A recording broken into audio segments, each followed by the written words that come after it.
David Cho, a struggling artist at the time, walked into a casino in Las Vegas with $500 in his pocket. He sat down at a gambling table and started playing with a very strict strategy, which he would later explain on the Howard Stern show. You have to have the discipline. You got to play like a goddamn robot. All right. So you bet $10. Right. You lose the $10, you bet $20. Right. You lose the $20, basically every game in the casino is about 50-50, right? Right. So the chances of you losing like 30, 40, 50 times in a row, that's not going to happen that often. This strategy seemed to give David a guaranteed win over a period of several months. So as long as you just keep like throwing your dick down on the table and be like doubling up, as soon as you win money, you just go upstairs and you put it away. You're not trying to win like $1 million all at once. Right. If Las Vegas is Goliath, then you're just trying to take little So you go there. But that money would eventually add up to over $1 million. So what is the gambling strategy he employed? And can it make you a millionaire too? Find out on this episode of Dirty Money. The gambling system we are talking about here is the Martingale strategy.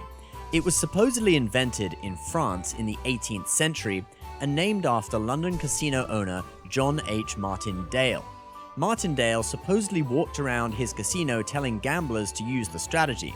And yes, you heard that right, Martingale. But hey, literacy rates in 18th century London weren't what they are today.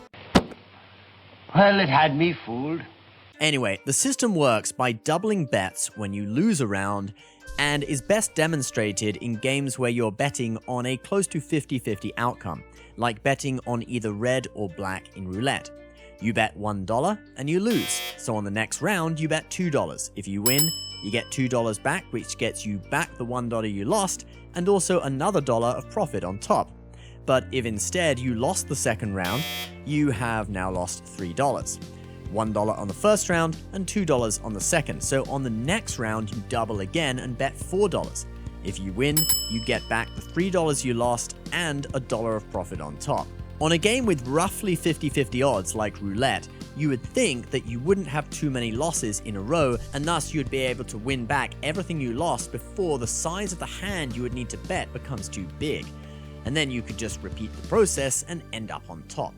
And there are some famous examples of people using the Martingale strategy with success, like Charles de Ville-Wells, a Frenchman in the 1800s who relocated to London and was the inspiration for the piece of music called The Man Who Broke the Bank at Monte Carlo. He took money investors had given him, supposedly to fund various inventions that he never had any intention of manufacturing, and went to the casino in Europe's gambling capital, Monte Carlo. There, they had a tradition that if someone won more than the cash reserves kept at each table, they draped a black cloth over the table while they got more money from the vault, and they called it breaking the bank. And that's exactly what he did, winning the equivalent in today's money of several $1 million. Wells claimed to have some special secret strategy, but it seems that he was just using the Martingale strategy. Then we have the more recent example of David Cho, who was also able to use the Martingale combined with strict rules to limit risk, namely to quit when he'd won a certain amount of money and not stay any longer. Also, I pay someone to make sure I play the way I'm supposed to, so I don't lose my mind. The strategy worked well for Cho, and he made an income from casinos. So then, for a long time there, I would go to Vegas 4 times a month, Right. and I would always make somewhere in the range of $1,000, Right. $800 sometimes, $1,100 sometimes, and it just dawned on me that I'm like, I can make a living gambling if I don't get greedy. So is the Martingale strategy actually a loss-proof strategy? Of course not.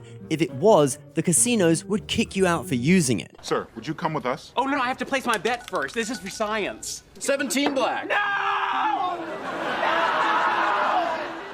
And they don't. Remember Mr. Martingale, a casino owner, even supposedly encouraged gamblers at his casino to use the system, which should tell you all you need to know. You see, even though the chance between red and black on roulette is 50-50, actually it's not quite, since they've added a green 0, which the ball can also land on, giving the casino a slight edge, but it's close enough.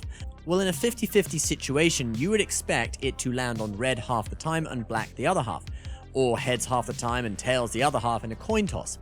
And that is true over the long run. But in the short run, you can have wild swings to either side, with runs of 6 or even up to 10 losses in a row not being uncommon. Since you have to double your bet after every loss, you can get into a situation where you have to bet some serious money in order to recoup your losses. For example, if you were betting just $1 per round and you started losing and doubling each round, by the 10th round you'd have to bet $512 to win back your losses plus $1 in profit. So you'd have to bet $500 just to win $1. For most people, that doesn't seem worth it.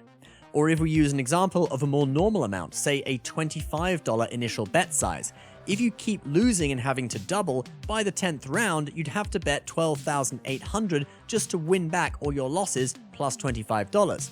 But that presents two problems. One, you may not have that amount of money in your bankroll, and two, you may have already surpassed the casino's maximum bet size for that gambling table, which is often around $5,000. In fact, if the maximum bet was $5,000, you'd only be able to double your money 7 times before you hit the table maximum. Hence David Cho's advice on not trying to take a lot of money from the casinos at once. So by keeping bets low, you can survive more losing rounds in a row without either hitting a table maximum or exhausting your bankroll. David was scraping little bits of money here and there from Goliath. So that may be how David Cho was able to make the system work for him. Things didn't work out so well, however, for Charles DeVille Wells. Just when he was living the high life, enjoying a luxury yacht bought from casino winnings with a ballroom big enough for 50 people, he returned to Monte Carlo and lost 100,000 francs, millions in today's money. And there's no evidence he ever repeated his earlier wins. He eventually got caught for his constant string of financial scams and had his yacht seized and ended up in prison in England. Success with the Martingale strategy can largely be put down to luck, namely being lucky enough to limit your losing streaks to 3, 4, 5, maybe 6 in a row, so you're not faced with a win the next hand or face bankruptcy type situation. The more money you have initially, the more losses you can endure in a row. But then the issue of table maximum starts to concern you, and you could still get wiped out. Still, the odds aren't terrible, with around a 36% chance of you being able to double your money. David Cho probably was lucky enough to play the majority of his games during a winning streak that statistically does occur when playing a game with a roughly 50-50 outcome. Being satisfied with small amounts of winnings each time certainly helped to limit the risk of catastrophic losses. He kept his bet sizes small to endure those losing streaks. But when thinking of gambling, it is better to think about it as one long session that lasts one's entire life or one's entire gambling career, whichever is shorter. If he went on playing with that strategy over a much longer period of time, the math says that he will not come out on top. His odds would average out to the actual odds of the table, which favor losing because of the green 0 slot, which puts it at below 50-50, and actually most American roulette tables now have 2 0 slots. So in the end, he would hit that long run of losses and have to either double up to a bet so large it couldn't be justified, or hit a table maximum, in which case, even if he bet the table maximum, he wouldn't recoup all of his money if he won. The house always wins. Ladies and gentlemen, you have been watching Dirty Money. If you actually want free money, don't try to get it from a casino. The sponsor of today's video, Webull, is giving out up to 12 free stocks for opening an account and depositing any amount of money. Webull is, of course, the commission-free brokerage app where you can buy stocks, ETFs, and cryptos, and whatever you deposit obviously remains yours. You can use it to invest in whatever you like. It's the luck of the draw what you get, but you'll get 2 free stocks for opening an account, and then either 4, 8, or 10 more for depositing any amount. Minimum value is $34, and the maximum value, if you're lucky, is over $30,000. Link for that deal is below. Please subscribe to the channel if you're new, and we'll see you in the next video. Bye-bye.